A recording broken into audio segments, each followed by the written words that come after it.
Flight to Quantum started. I see that. She's got dragging a little bit, so I don't want to fire the gun yet. Okay, I'm out. Okay, now, go for it.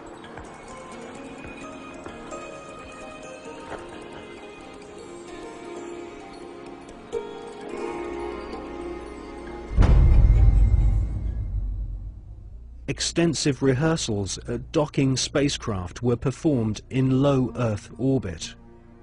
Everything was recorded on film.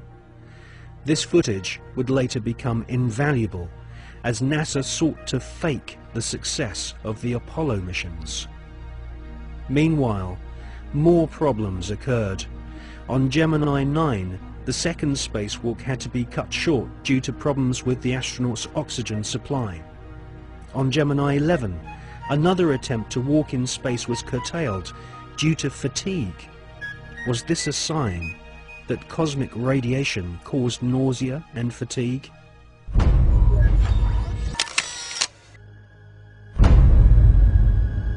NASA could not risk the public humiliation of having brave astronauts crashing to their deaths on the lunar surface, broadcast on live TV.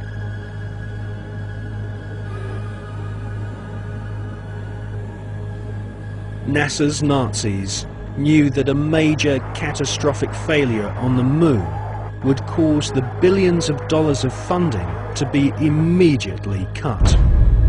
Anyone with the most elementary grasp of science could tell that the Saturn V rockets were merely big versions of the Nazis' V-2 killing machines.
It is wrongly perceived by the mainstream media that there has never been an official report of a UFO by any NASA astronaut.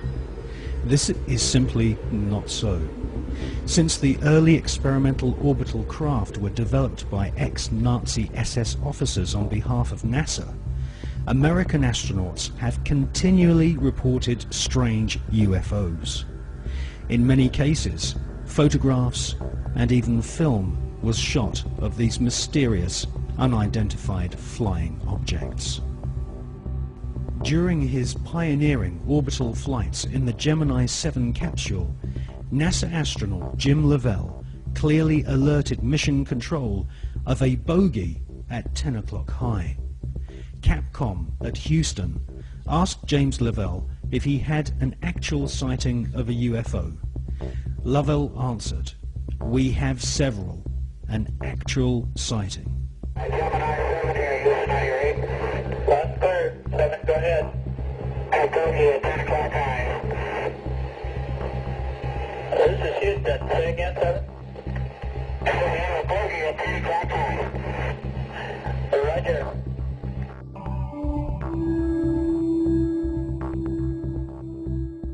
On the 4th of June 1965, astronaut James McDivitt reported seeing a cylindrical-shaped craft. Could this be one of the cigar-shaped motherships which have been filmed from the ground on many occasions, most notably in Russia and California during the 1970s?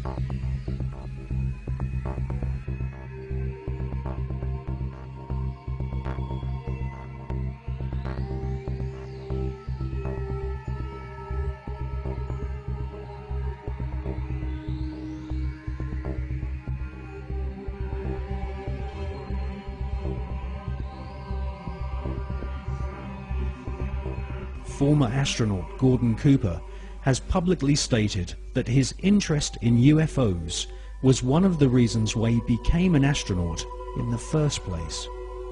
In 1978, Gordon Cooper attended a meeting of the Special Political Committee at the United Nations General Assembly in order to discuss the UFO phenomenon. In a letter signed by Gordon Cooper, he said, "I believe that these extraterrestrial vehicles and their crews are visiting this planet from other planets. In 1951, I had the opportunity to observe flights of UFOs of different sizes flying in fighter formation from east to west over Europe." In a tape-recorded interview given by Cooper in 1973, he stated, "For many years I have lived with a secret, in a secrecy imposed on all specialists in astronautics. I can now reveal that every day in the USA, our radar instruments capture objects of form and composition unknown to us." I wonder, did you have anyone call you about a strange plane or airplane or something in the air? Where? It was coming down Sampson Drive. I don't know what it was. It was a flying saucer. What did it look like, ma'am? It was like almost like an iridescent color. It was like a bluish purple. I could see a red glow up in the sky. It was huge. People are serious. They're very upset. Whatever it was, lit up. I mean, literally, if you were underneath it, you could see it would be like daylight, but red light. It changes colors from white to red to green. The sucker has not moved. We have multiple departments right now that have sightings on it. Right. This is not a prank phone call, I swear you. No, is it? They're sitting stationary. I got 3 of them. What do they look like? I've got 4 discernible colors. I got red, yellow, green, and blue. And the one just was like flashes. So if they're those planets those guys were talking about, then they're planets with Christmas lights on. This is weird. In 2002, astronaut Scott Carpenter was interviewed by the late Graham Birdsall of the British UFO magazine. Scott Carpenter and his fellow veteran astronaut friend John Glenn both witnessed strange creatures in space during their pioneering flights.